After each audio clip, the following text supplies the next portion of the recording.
Patten, and it is time for some meta business. And today we're focusing on how teams can more effectively work well together remotely, co-create remotely, how teams can co-create better remotely, how teams can vision more remotely, and how we can really improve and access our highest potential as organizations virtually, remotely. And today it's pretty much the standard for us all to be working via Zoom, to be working in different parts of the world, different time zones, and we're really struggling to find productive ways to engage with our teams. I mean, we've had countless happy hours, virtual happy hours, and touch bases that frankly can seem a little bit awkward and a little bit impersonal. And so, what we're going to explore today are some very unique ways in which we can integrate remotely, we can virtually engage remotely, and have incredible, optimized outcomes for our teams.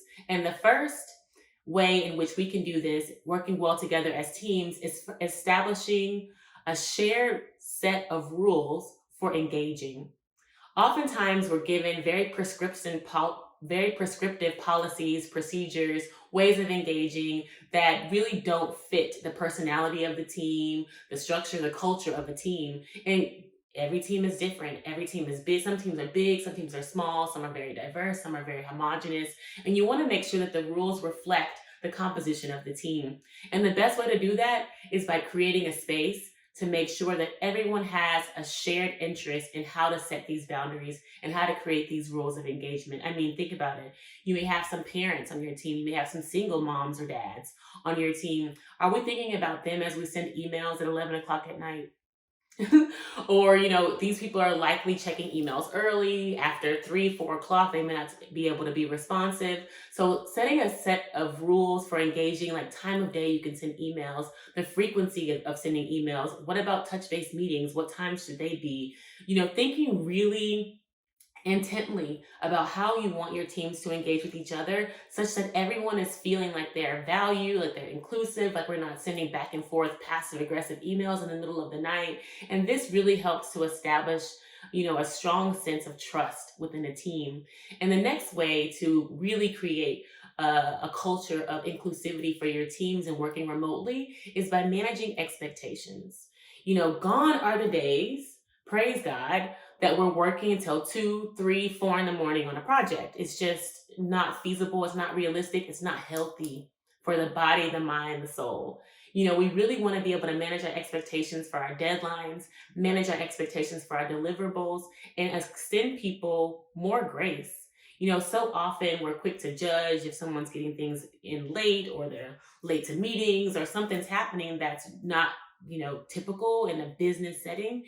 And this is, of course, at the extreme may not be acceptable, but in pockets of smallness, it really should be, extending more grace. We really need to be able to set clear expectations for our team such that they're able to get aligned with our goals, such that they're able to, work together, work well together to reach these goals, and also leave the door open for feedback. We want to make sure that as we're setting these expectations, that your employees can come back to you and help you understand what's working well, what's not working well.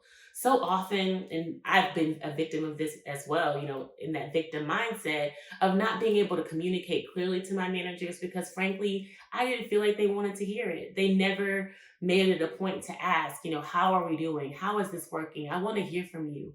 And really and truly, your employees need to hear that from you. As a leader, your employees need to know that your door is open to get the feedback, whether it's critical, whether it's praise, you need to be able to receive it all. And that's one of the best ways to also establish that trust and managing those expectations so that everyone feels as if they're thriving in this environment, which leads us to the last piece of making sure that teams work well remotely, and that is defining the purpose, defining the why for your goals. So often people are arcing towards goals, rushing and, working late and working hard, getting somewhere fast and not understanding why. Understanding the why is critical for emotionally connecting employees to your mission, emotionally connecting employees to the work, and helping people have a reason to get up in the morning. Help them to have a reason to want to open up their computers and look at you with a smile and not be faking it. Because so often a lot of people are faking it because we don't know why we're doing this work. We're doing it, yes, for the paycheck, for the benefits, but what's deeper than that? And by doing that work with your team, whether it's workshopping team values, a team mission statement, a team value statement, these things, these words, these statements help to establish a reason for being for your employees so they can show up for work every day and they can show up proudly, they can show up energetically and to do the work. Because at the end of the day, we're here to do the work, we're here to change the world, and we can only do that if we're aligned in that vision and if we understand why we're doing that work. And so I want to run through these one more time for how to establish, a co-creating team that's remote and virtual. And the first is by establishing rules of engagement.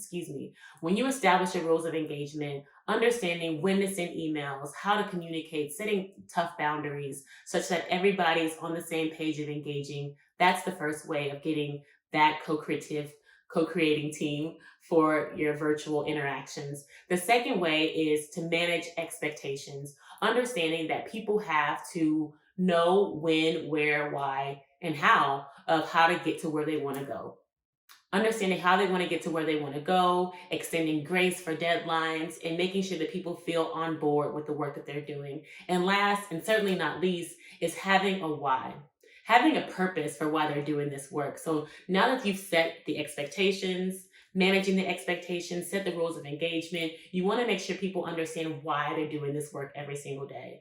And you can do that in the values. You can do that in a team mission statement. You can do that in workshops virtually, all virtually. And this is super important and also critical in creating that trust and creating that environment, that safe space for teams to flourish.